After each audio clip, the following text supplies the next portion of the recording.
Yo, welcome back to the Sideline Story. This is Off the Court, episode 3, Cowboys versus 49ers, featuring my boy JT. I had like some early thoughts this morning, and I kind of wanted to put it on canvas, you know what I'm saying? So I got my boys to pull up. Shout out to Queso. You good, bro? Yeah, I'm good, man. How y'all doing? Chilling. I appreciate you pulling up as usual, and my boy JT, man. I appreciate you pulling up, man. I know it was last minute, but you pulled up in the clutch for your boy. So how Oh you yeah. doing? Good? Oh yeah, man. Been good, been chilling. Ready for the season. Ready. So JT is a 49ers fan, and y'all know me and K, so we Cowboys fans. So what I kind of want to do is we're going to each ask each other 5 questions apiece about the teams going into the upcoming season. And JT, since you the guest, man, you go first. Okay. Well, for like you said, like y'all Cowboys fans. So like as far as like the Cowboys, I just wanted to like how do y'all feel about like the whole contract situation with CD Lamb, and like how does that, like starting with CD Lamb, how does that pertain to like all the other people y'all feel like y'all gonna have to pay, like Michael Parsons, and like how's that going? Is that helping the team, or do you, or like how y'all feel about how it's gonna go? You want me to take that one? Go ahead. So, with the contract situation, CD Lamb, I'm glad they got it done before the season started. Obviously, I wish it had got done earlier because we right there 1 week away from the season. So yeah, you got to get back in shape and all that. But I'm glad they got it done. Obviously, we knew he was going to get top 2, top 3 money, and that's what he ended up getting, just a notch below Jefferson. As far as it pertains to the rest of the players, we're in a tricky situation because we're going to have to pay Michael Parsons. He's probably going to become the highest paid defensive player. And Dak Prescott is probably going to become the highest paid quarterback. So obviously that's a lot of money, especially with the quarterback. It kind of limits what you can do with the rest of the team. But at this point, it kind of our best chance of winning is keeping those guys around. I don't really see us winning without them. So you kind of gotta bite the bullet and hope they deliver a championship this year, next year. So that's how I feel about it. Yeah, I'm kind of in line with what Queso said. We kind of had talked about it not too long ago. I was just saying this is like one of those things that come with having a lot of talent on the roster. As everybody knows, we one of the best drafting teams in the NFL, and this is just a byproduct of us having a lot of talent. You know, you got to pay some of these people. You know, and like he said, like our best chance of competing at a high level is keeping your best players around. We all know it's a food chain. These players that's due, they at the top of the food chain as far as the roster goes, and they have to get what they rewarded. I mean, get what they owe. You know, so Yeah, yeah, because I was about to say, like, because Michael Parsons, he gonna reset the market for any defensive player that's, what I'm saying. So, and then like you said, and it is not like, then like you said, Dak Prescott, like a lot of people ain't forgot his last contract. He hmm do for he getting a whole nother piece of a bigger pie, like. hmm And that's crazy how they set that, how Dak Prescott set himself up to be in line for that too. But man, I mean, on paper everything looks good though. Like everything looks good. I had to make peace with it though because I try not to be emotional. It's like the older we getting, the more we're starting to like really pay attention to like the business side of things. At first, when we was growing up, it was just more like we just paying attention to the roster, what players coming in, what players going out, how they playing as a team. But now it's like, okay, we got contracts, we got salary cap. You know what I'm saying? Like, what free agents are coming in? How much money do we have to Yeah, spend? And I'm just at this age that I'm at now. The maturity in me is realizing that when a player is due and he plays at a high level, whatever the market requires that player to get is what that player is going to get. But I'm glad you mentioned Dak Prescott because we also have another quarterback in the league that may also reset the quarterback market. So, oh Queso, yeah. I'm gonna alley oop that to Queso because he got something he want to talk to you about. Oh yeah, so my question for you is obviously Brock Purdy, he's still on that rookie contract, Mr. Relevant, very low paid quarterback. So Yeah. do you think the 49ers should re-sign him to a long-term contract? And do you feel like he is the quarterback for y'all's future? Oh well, like me, I feel like when you look at like Marcus said, if you just look at like what these people are do, like comparing their resume and all that. Like Brock Purdy, he is due that type of money. Like, you know what I'm saying? He earned that type of money. Like, he worked his way up from being irrelevant, and he's very relevant. So he, he earned that type of money. But if you going off of just talent wise, is a lot better talented quarterbacks other than Brock Purdy. Like Brock Purdy, like, like me and Marcus, like when we had time to talk about it, we talked about it before. Like Brock Purdy, he will hit his peak pretty early. You know what I'm saying? Because like he was the last pick for a reason. You know what I'm Right. saying? So he will hit his peak pretty early. You know what I mean?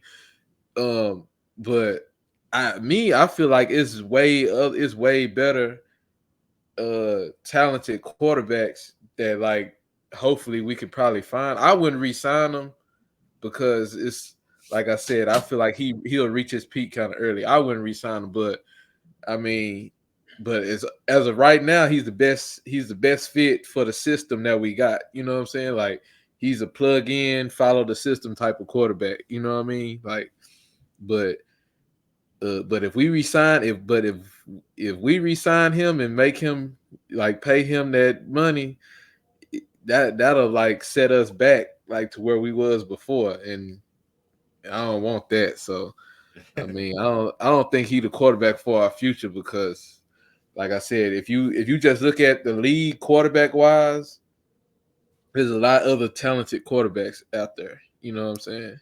Mhm. Let me paint a different picture for you. So I want to take his situation out of the picture, even though it's kind of hard to do that because I feel like as a rookie quarterback, he kind of came into like one of the best situations we've ever seen as far as like from a stability standpoint. You got one of the best head coaches. You got Trent Williams, the best left tackle in the game. They acquire Christian McCaffrey. You get Brandon Ayuk, Kittle, Deebo Samuel. We get the great defense, Fred Warner. We get that. But if you look at the high end quarterbacks, that's like quote unquote better than Brock Purdy, like the Justin Herberts or the Lamar Jacksons, the Joe Burrows. It's a lot of quarterbacks that's less accomplished than Brock Purdy. We've seen Brock Purdy go to 2 NFC championships, almost go to 2 Super Bowls in a row. So if you look at it, he's kind of outplayed a lot of the quarterbacks that, like I said, is quote unquote better than him. Because once he go into contract negotiations, Brock Purdy and his agent, they have all the leverage because of what he's accomplished thus far. We're not talking about arm talent. We're talking about accomplishments. Even though he was Mr. Irrelevant, he still had to go out there and perform. And even though the table was set, a quarterback can't still screw that up. A la Trey Lance, he just wasn't ready. Brock Purdy was very ready to step into that role, and we're seeing the results of that. Yeah, but okay, like you said about the accomplishments, like can you say that Brock Purdy, like, can you say like Brock Purdy did Brock Purdy put the 49ers on his back and do that, or was it like a team, or was that like a team thing? Like, was that like a team thing? Do you think that'll come up in contract negotiations? Nah, it ain't. I'm saying, like, when he walk into that, when it's time to negotiate for that deal, I'm really telling you, they have all of the leverage. They got all the leverage. Yeah, they got all the leverage. But I'm just saying, like, that's what I'm saying. Like, that's what makes it so hard, because it's like, bro, like, yeah, you got all the leverage. You done this, and you done that. Is like, it's gonna be, but we know what he does talent wise. That's what I'm saying. It's like, it's hard, but you're right though. He got all the leverage. He got like all the leverage. Like, he holding us hostage right now. I can't even lie. So, but okay, so give me your take on this, Queso, if you can. I mean, it's like nephew. I kind of got to it. Like, the accomplishments and what he's done is going to be on the table, and at the same time, as much as people want to say, like, well, he's a product of the system and Kyle Shanahan, we've seen other quarterbacks in the system not get it done. So Brock Purdy was the one to get it done.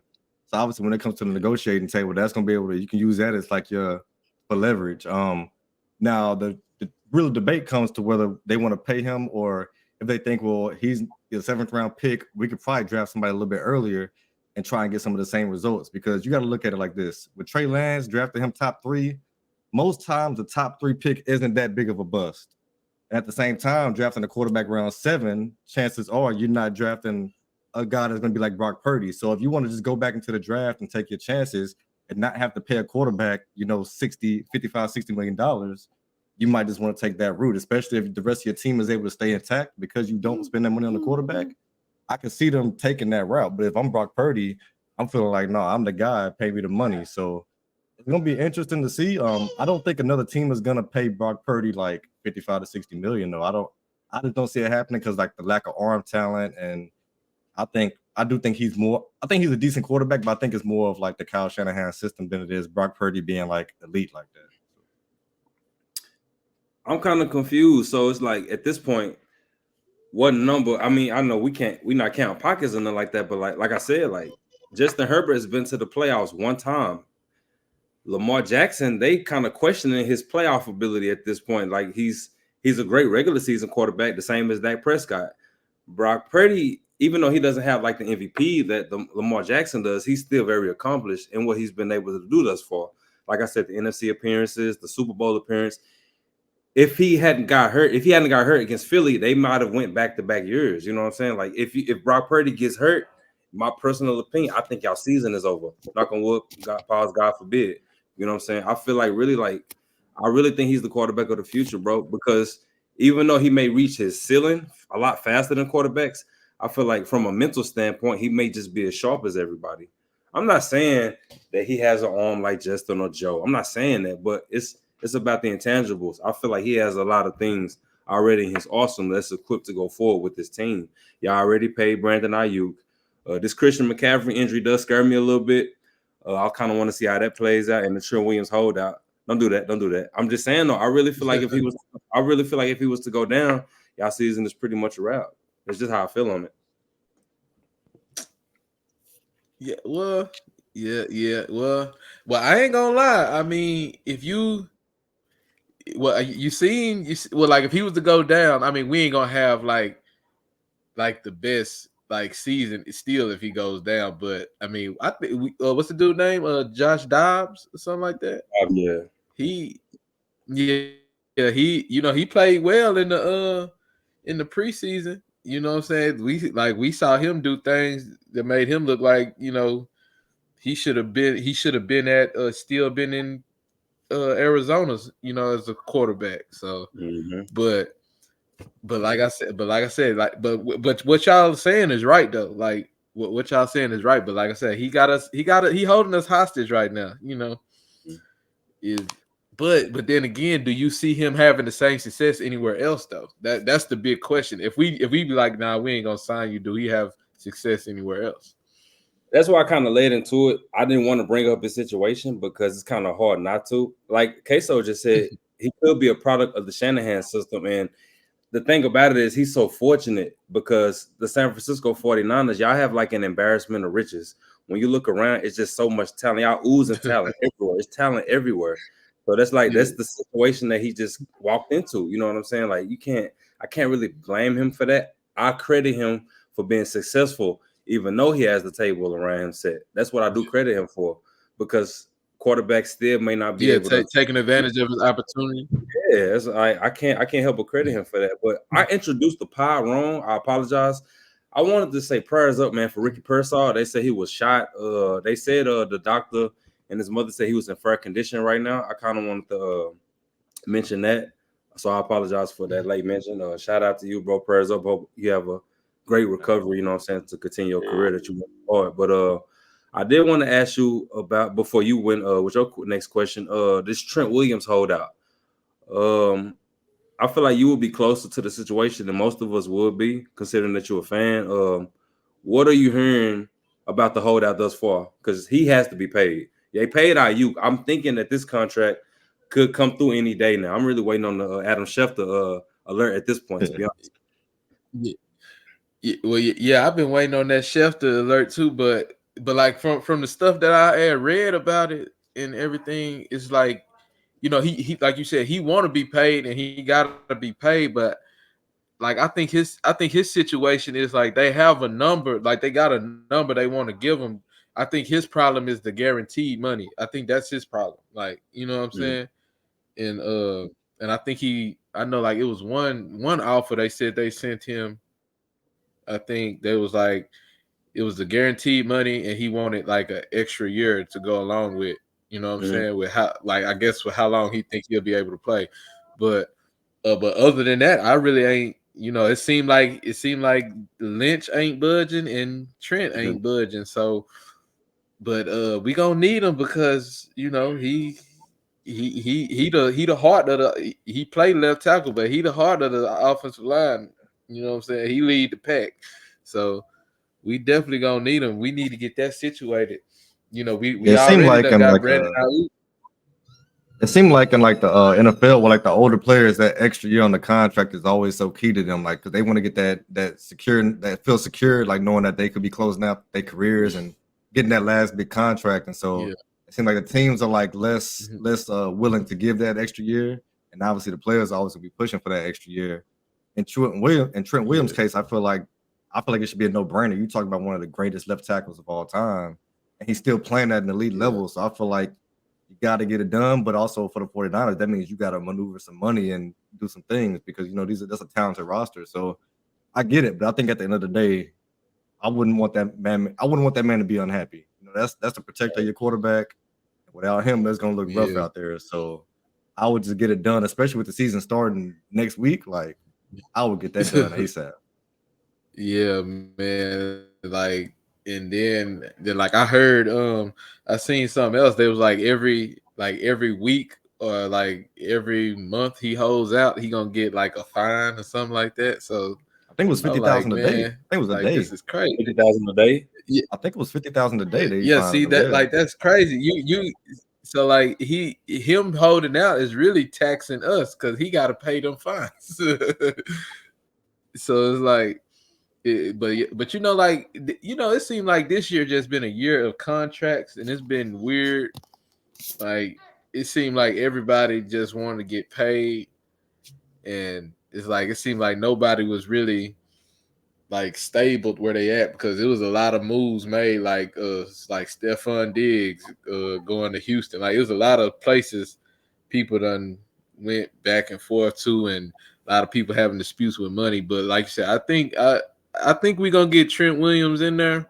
It's just a matter of when and when they come to a good number and a good agreement. Because like you said, then like you know, players they not, you know, like you said, they pushing for that one extra year, but I think the players' main thing is that guaranteed money too. Like they really want a nice number when it comes to that guaranteed money. So What's your what's your next question as far as the Cowboys are concerned? oh yeah, it was this so like y'all brought in Dalvin Cook. So I just wanted to know, like, how do y'all feel about bringing in like a veteran running back when you got, y'all had two, I think y'all had two like young running backs that could run behind Zeke to go tandem with Zeke, but then y'all brought Zeke back. So I just wanted to know like how you think that tandem will work, and like how y'all just feel about bringing in a veteran running back that was like once top 5 in the league. From my perspective, I think they were just trying to show up that running back room. I don't know if they were all the way confident in it. I do like the Dalvin Cook signing. I'm trying to see like what his role will be as far as like how many snaps he'll get, how they'll fit him into the offense. It's kind of a late acquisition, but it's a decent acquisition nevertheless. I kind of just want to like let that play out. I do like it though. Okay, so how you feel about it? I'm kind of like 50-50. On one hand, obviously, like you said, Dalvin Cook at one point was a top 5 running back. So you would hope that you would get a flash of that somewhere and he would like kind of show his form and show that he's still a top running back. But at the same time, we already got one of those guys who used to be top 5 in Zeke, and we've seen how he's kind of been the last couple of seasons. We've seen the decline. And I'm also a fan of Rico Dowdle, who's the backup. So I like, he's a younger guy. I want to see him get more reps. So I'm actually hoping that he kind of takes advantage of all the snaps that he may get to where he kind of takes the lead role over Zeke and Dalvin Cook and Deuce Vaughn. Because I like just having younger, faster legs out there, especially with our offense. I think we're going to be able to spread the ball around more. And our O-line is we're going to have to wait to see how they perform. So I want to have a younger back there that can kind of kind of show some explosiveness, some burst of speed, which Zeke used to do for us, and used to put us in so many advantageous situations. And so yeah, I mean, Dalvin Cook signing is cool. I think last I saw he's on the practice squad, but I mean, if he shows out and he shows he can be the old Dalvin Cook, I'm all for it. But if not, then I want the young guys to get some clock and kind of move on from Zeke and some of the older guys. Yeah, cause like if we being honest, like if we think like if we go back probably like what, like 5 years ago, if this was what 2019, this is that Dallas Cowboys would have the best tandem in the league. Like Yeah. on some like Nick Chubb, like on some Nick Chubb, Kareem Hunt type stuff. You know what I'm saying? So, but I thought, but me personally, I thought that was I thought it was a good acquisition because, if I'm not mistaken, I think last year y'all was supposed to get him, but he ended up choosing the Jets, I think. So, but yeah, but like I said, this was like 2019. This is the best tandem in the league so far. So. But I want to see. I really, even though like I'm a 49er fan and all that, I want to see success with that though. I want to see because that's a really good acquisition. What you got for him, Queso? All right, so next up, obviously we talked about CeeDee Lamb and his contract. He got paid. Y'all also got a receiver over there that got paid not recently, but I think last year, 2 years ago, Debo. And it seems like it's kind of a roller coaster with him. Sometimes he's happy, sometimes he's not. Sometimes he want to be traded. Sometimes he's content. So how do you feel like things are going to pan out with Debo? Do you think he finishes this season on the roster? Does he demand another trade? What do you think is going to happen with him? I think Debo. I think Debo stays on the roster. It's just like, but when it comes to Debo, we just got to pick and choose. What do we want him to be? Do we want him to be like a wide receiver, or do we want him to be just like that Swiss Army knife that we could just pull out and place him anywhere and let him work? Because that's a lot of stuff. Like that's why he be getting injured and missing games sometimes, because we put a lot on him. He just don't play receiver and run routes and catch the ball. He play running back. Shit, like he just like we all over the place with him because he could do so many things. And so but I think he finishes out the season of 49er for sure. But it's just like I think then another thing with him, I think like like you said, the emotions. Sometimes he unhappy, sometimes he not, sometimes he performs, and sometimes he go missing. I just think that's due to like the roller coaster that we've been on these past 5 years, going to championship games, going to the Super Bowl, losing, just up and down. But but I think he finishes out the season. But it's just like you said, he got to perform though, or if he don't produce or perform, then we'll ship him somewhere ourselves.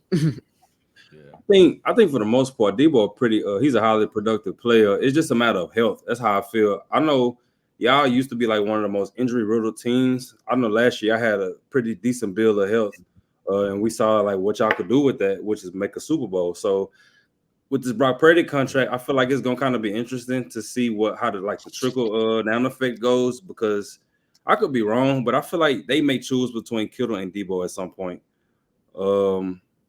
I just don't think you'll be able to keep that much talent, and everybody wants to get paid too. I know Debo, he should be coming up soon, as well as Kittle, and I can't wait to see how that affects everybody else when this Purdy contract goes through. See, for me, I don't think they're gonna have to choose between the two. I think that Debo gonna make that choice for him. I think as a Cowboys fan, I'm hoping for this as well. I think since they got C-Mac, obviously McCaffrey's arguably the best running back in the league. He's a huge weapon both in the run game and pass game. And I think that kind of took away from what Debo can do, because we saw them lining him up in the backfield a lot of rushing attempts, and also he can use them as a gadget and get him the ball some way. So I think with McCaffrey doing that kind of takes away a little bit of what Debo was able to do. And I think with them signing Ayuk and him getting targets as well, and him being an elite route runner, something Debo is not really a route runner like that. Yeah. I don't know. I think if he starts to see his touches go down, he's going to get a little bit more frustrated. and I think ultimately he might want to get out of San Francisco. I mean, that's the fan to me. That's how I hope it would happen. I don't want to see Debo. He kills us every time. So, but I think just for Ayuk being that good of a receiver and him being like that route running is, like I said, it's top tier. And then C-Mac being C-Mac when he's healthy, I think Debo kind of being like the third, fourth option, especially with Kittle there, I think that kind of will disgruntle him, and then maybe he kind of sees him, goes to them and says, "Yo, I want out." We've seen it happen before, even when he was getting the ball. So I think it'll happen again. Yeah, but another thing though, my bad for cutting you off, but another thing, Debo got to stay healthy though. Debo got to stay healthy too. You know what I'm saying? Because like in the Super Bowl, like dude went missing. Yeah, talking about he got a hamstring cramp. We ain't got time for that. Like, bro, this is Super Bowl, so it's like, and then like you say, you want to pout and all that. You want to pout and all that after the game and stuff. Like that's on you. Like I think everything, like you said, I think everything is in Debo hands. This is what he want to do. Like, can he stay healthy? And do he just want to play? Go out and play. One question I do got for you, from the outside looking in, I hate to keep harping on this, but like the Brock Purdy contract, when he does sign, I don't think it's it's a matter of when. I feel like this roster is going to like see a lot of change. I feel like they may go in a different direction with what they're doing with the roster, and so I feel like maybe this year and next year will be like the last iteration of this particular 49ers team that we see. And I kind of feel like with the Trent Williams holdout and the Brandon Ayuk, even though he did sign, I feel like it was a lot of drama that went on into it. I don't know if I feel like a sense of urgency with y'all, because y'all do have like a top tier roster, and I feel like y'all can run off a Super Bowl if given a chance. So, do you feel like it's a sense of urgency in the organization as far as like to get these deals done and to hopefully hang another championship banner up? Because y'all do have, like I said, y'all do have high end talent. Y'all can win a Super Bowl. I just feel like once Purdy gets paid, like I said a while ago, a lot of this roster, y'all might see a lot of turnover. So, do you feel there's a sense of urgency in the organization? Yes, with the organization, yes, it's a lot of sense of urgency because, like the past 5 years, we've been right there. We just can't for some reason, So it's like when you've been there so many times and can't achieve it, it's like it's like we got that. Like it's like when you win your first championship. Like even though we've been to the Super Bowl and stuff and ain't got it done, but it's like when you go, you gonna want that success again. So it's like, it don't go from the organization, it go all the way down to the fan base too, because it's like we can't, like, come on, like we gotta hurry up. And then like you said, we got, like you said, all these drama with the contracts and stuff like that, and like it's a lot of sense of urgency because like we got to sign these players. Like we know what it takes to get back there, and we got the people to get back there. We got to sign them, keep them here, keep them happy. So yeah, it's a lot of urgency up there in San Francisco, man. Because I'm pretty sure John Lynch feel that way too. I'm tired of going and just going and coming back home with nothing to show for it. So it's like we gotta amp it up. Shoot, we might have to, pull the Miami Heat, go get Joey Bosa. How much more y'all need? Y'all got everything y'all need. How much more y'all need? Obviously, a whole lot more than what we got. Because hey, see, look, we can get enough to get there, but we're gonna need to overflow it a little bit. We're gonna have to go get Ed Reed. We're gonna have to get Patrick Willis, Devario Bowman, them back. We're gonna have to get all them back. What you got for us? Oh yeah. Yeah, that was pretty much my next question too. Like not so much of the sense of urgency, but like okay, well, we all know the history of the Cowboys. It's been like a 28-year drought. And every year on paper, y'all look good. So I was gonna ask you, like, what do you need, or like what do you think y'all need to get over the hump and to like just make that Super Bowl run? I'm gonna let Queso handle this. I'm a little emotional right now. What we need to get over the hump, one, we gotta I think it starts in the regular season. I think it starts with getting a win over the 49ers. They've been our kryptonite. Like, we just can't seem to get past them. It seems like the moment is too bright for us, and they always find a way to not only beat us, like a couple of times they even really got us out the paint for real, like really dog walked us. So I think one, it starts with that. Just not being so like, so they don't show up for the moments and not being so timid when it comes to these big time games. So especially being America's team, you get the most prime time games.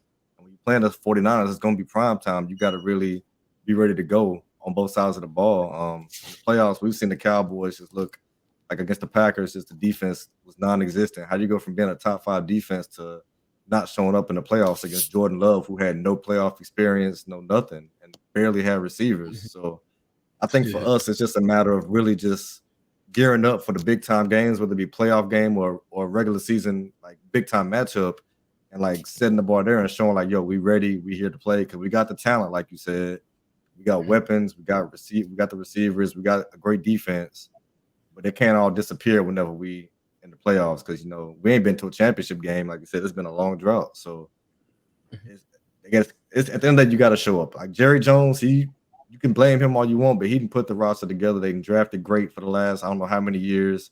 He can't go out there and put pads and a helmet on and go play. And I wouldn't want him to because he old as hell. Like, it's up to the players to go out there and do that. He wouldn't want to do. Like, I'm not the biggest fan of the coach, but we got the roster. They should be able to get it done. It's really no excuses. So that's how it is for me. Yeah, me and Queso, we actually spoke on it because I was in my feelings a little bit about the way things have been going for the past few years or the past few decades. It seems like, as far as like the ability to put a roster together, we're not lacking that. We got a good quarterback in place, good defense in place, but it's like when those big games come up, it's like we just lack a certain level of tenacity. That togetherness, everything just seems to be missing, and we just seem to be in disarray. We're kind of all over the place, and we just watch them like fall apart year after year after year. I feel like the mental makeup, we just don't have like the right version of what I would like that to be. I like everything that we have in place. I just feel like it's something missing that I maybe can't like put my thumb on. I don't really know what it is that we are missing, and it's kind of confusing. It's kind of aggravating a little bit because year after year after year, it's the same results. We drink the Kool-Aid during the regular season, and the same outcome happens once we get to the postseason. Like he just said, we watched the top 5 defense look like they haven't played together all year long. And what was that year before that? We beat an older version of Tom Brady. We got him out of there. We went into San Francisco, went into Levi Stadium. I feel like we played one of our better postseason games. I just feel like we wasn't ready to play y'all at that moment in time. Y'all were just too good. That's kind of really how I feel about that. So yeah. I don't think I got no more questions for you. I think I'm gonna let Queso do the rest of them. I'm gonna just comment as I go. But go ahead. What you about to say? Well, my last question is really. Oh, my bad. Go ahead. No. I was. You go ahead. Mm-hmm. Okay, so my last question, we kind of touched on it earlier, but like the window for the 49ers, we've seen them get to a couple Super Bowls, multiple NFC Championship games. It seems like the Chiefs may be their kryptonite. So I guess my question is just a kind of a simple like yes or no. Like, do you think this is the year they get the monkey off their back and they finally get that ring? Like, they've been there and we've seen them. Do you think this is finally the year? I think it's gonna be hard because like we coming off some real, like, coming into this season, we coming off like a real emotional, like we coming off a real emotional roller coaster because, like you said, like this is the second time we done lost to Pat, being up, like not only just like losing, but leading the game, letting it go into overtime and letting it slip like that. So like and like a lot of people don't know, like, bro, that's hard to play like that, those many games in a year, and to get where you always wanted to go and don't achieve it. That's exhausting. And we done did that a couple times. You know what I'm saying? Like, it's just not like going into the playoffs and like, winning the first round and exiting in the second round. It's like we going deep deep. So, but it's gonna be hard. But I do feel like I do really feel like we could get back there. But this time, if we get back there, we gotta close. We gotta like not just go in there and win it. We gotta like make a statement. Like we gotta play that Super Bowl game like like it's the first game of the season. Like really make a statement and let them know like we supposed to been champions like years ago. So, but I feel like we could get back there. I feel like we could get back there, but it's gonna be hard though. It's gonna be hard. I Don't feel want like to see the y'all. Chiefs in that game. I feel like y'all got like everything that y'all need for the most part. Y'all even got a pick on Mahomes in the Super Bowl. I'm just like, man, maybe it's just their time for real, but it just Andy Reid, and Mahomes, man, they looking like the next Belichick Brady for real though. Only other team, I ain't gonna if not the Chiefs, if it's not the Chiefs nor the Ravens, I ain't gonna lie, Brock Purdy looked kind of bad against them last year. I ain't gonna hold you. Yes. I think if it's not them two, y'all probably get one. Y'all probably get one off for real. But if it's the Chiefs for sure, And you know what? Against the Ravens, like we was totally prepared. We was totally prepared to play the Ravens in the Super Bowl again because they beat the crap out of us in the regular season, and we was like, oh yeah, everybody was like, oh yeah, they did the 49ers like that. They might run through the AFC, you know what I'm saying? But it's like we was totally prepared to play them, but it's like, man, it's like crazy stuff happens. But like you said, that boy Pat Mahomes, man, yeah, we probably won't be able to say nothing about him until he get like old, like you like super old, like Britt Favre. Like, Britt Favre got old and we started to realize like, he really was not that great. You know what I'm saying? I mean, it looked that way until he got to Minnesota when he got with Yeah. Rice and Vasante Shenko and Yeah. Percy Harvin and AP. Like it's just I don't know. And Mahomes don't take a lot of punishment neither. That's the thing. They really kind of try to keep like a decent O line at best over there with him. They try their best at that, and I feel like he really don't take a lot of punishment. He don't.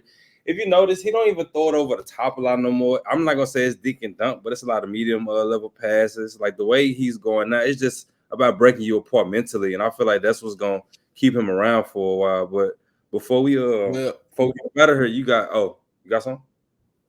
no, well, yeah, I was just gonna say like you were saying how it's been like intermediate, like how he been playing intermediate now because Tyreek Hill, he was gone. When Tyreek Hill was there, it was like, bombs away. You know what I'm saying? Just line up, go. I'm gonna see if you down there. I'm just chunk it. But he got this man Xavier Worthy over there now. So Hollywood Brown too. yeah. So I think I read the other day. I think they like the Miami Dolphins is the first and the Kansas City Chiefs are the second. They the second fastest team, like wide receiver core wise in the league. So like we'll see like how things gonna change. But then like say like, hey, Pat Mahomes, he a bad man. Can't be, as bitter as I want to be, man, can't be mad. What's your last questions for us Cowboy fans before we get up out of here? Okay. Now I was just gonna say because I we was talking about injuries earlier, and stuff like that. Like Bland, he hurt his leg, was it his ACL or something like that?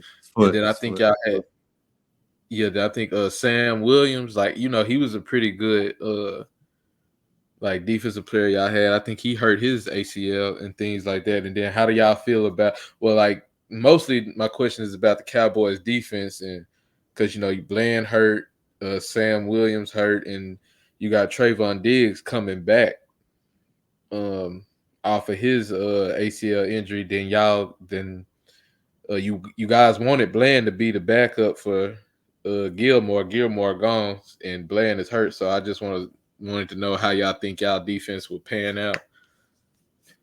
Not to sound too cliche, but it's just got to be next man up. I'm confident. I'm confident in our secondary, like guys like Jordan Lewis, Malik Hooker, Trayvon Diggs. I think Trayvon probably look better than ever coming off the ACL injury. I know it's a physical sport, but that's just how confident I am in the ACL surgery. I feel like that ACL it goes pretty far for the most part. Like I said, even though I know football is physical, but I'm confident in Zimmerman. I do like him as our new DC. I can't wait to see what philosophy he implements within the defensive system. Like I said, it's next man up, bro. It's just got to be that way. At this point, we can't even look back on it. When Trayvon got hurt last year, I was devastated. I was devastated. No. We signed Stephon Gilmore. Shout out to the veteran. I wish we could have ran it back with him one more time, but I know how it goes. The secondary, it was just too talented. So I just hope his next man up. He only gave up 3 touchdowns last year. That's what I'm saying. Okay, so what you got, man? I mean, yeah, the injuries obviously it's a part of the game. You hate to see it. Sam Williams was looking like a great DN for us. I'm hating that he got hurt. Deron Bland, obviously, he just set the record for most pick sixes in the season. He was once he got his hands on the rock, he was taking it to the crib every time. So that hurts because turnovers are everything in the league. You can force a turnover, you keep yourself in the game. But like you said, next man up. We got players out there. I like Jordan Lewis. I think he'll be able to step up, get something done. Diggs is coming back off the injury. As long as he's confident in his head, I think he'll look all right. And I think for us with the defense, our strength is going to be, I think, our linebackers this year, which is our weakness in the past. We got Eric Kendricks, we got Michael, who's going to be running around playing some middle linebacker and not really rushing the quarterback as much this year. And then we got Overshown, who tore his ACL last year, that's supposed to be coming in and playing some linebackers. So I think that'll be a strength for us. It'll help in the pass game because we got some fast linebackers, and it should help against the run. So our defensive line has always been by committee, so they're going to be rotating those guys in and out, keeping them fresh. The DBs, I think we good. Our safeties, it's going to be their 3rd straight year together at the safety position, so they got some continuity and they kind of know how each other play. It's just a matter of just getting past the injuries and making it through that rough spot of your schedule, which is like right in the middle of the season. The Texans, 49ers, that whole patch of games we got. You make it through that rough spell, then we should be good. Playing a lot of young quarterbacks, you can take advantage of them. Just win the games you're supposed to win at the end of the day. That's all you got to do. Yeah, can't fall short in them trap games. Yeah. Well, that's pretty much all we got, man. JT, I appreciate you pulling up, bro. Appreciate. Matter of fact, let the people know where they can find you. I know you stream like Queso. He actually streams too. Let the people know where they can find you at, bro. Oh yeah, you could just find me on TikTok. I just moved to TikTok, like put my stream on there at I am Casanova _, and you could follow my gaming page on Instagram. It's JT Gaming TV, and yeah, that's about it. Anybody could get the smoke on the NCAA on the Madden. I'm trying to get Marcus on there, but Marcus he be running. I be trying to tell him I'm not that good. But Cap. Okay, so you got 25, right? You got NCAA. Oh yeah, for sure. I got 3 leagues I run in NCAA 25. So yeah. I ain't trying to be messy, but you heard that, JT. I'm just saying, my man's pretty nice right here. Yeah, what? Hey, see, like the leagues. Well, see, he running 3 leagues. That's crazy. He, like with the leagues on NCAA, you can only play if you got the same system. So, but shoot, like we get off here, you can shoot me his EAID. We could probably get a game in, or like when I stream or something like that. That'll be what's up. But yeah, you can find me on like I said, TikTok. I am Casanova _. That's where I do my streams at, and my gaming Instagram is JT Gaming TV. So yeah, people can hit me up on there. Anybody get smoke, uncles, grannies, babies, anybody, Yeah, I appreciate you for pulling up, K. So I appreciate you for pulling up as usual, bro. We're gonna get to work, man. Oh yeah. Y'all boys have a smooth night, everybody. Y'all let that support, hit the like button, subscribe, check out JT. Okay, so what's your gaming channel too? I'm gonna put that out there before we do too. Oh yeah, I stream on everything. I stream on Facebook, Twitch, YouTube, TikTok just tried to ban me, but they, whatever. TikTok, I stream on all that, just King Queso. On Twitch is King _Queso. So you just find me on all those streaming. I try to stream at least 3 times a week, but with these kids, it's kind of difficult. But yeah, Catch me on there live when I am. I'll blast it out to everybody. They said anybody could get to work, so if y'all not scared, man, come get to work. Scared, man. Easy work. I appreciate it. Hope everybody have a good Labor Day. Make some good barbecue, whatever y'all gonna do, man. So, Sideline Store, we out. Peace. All right.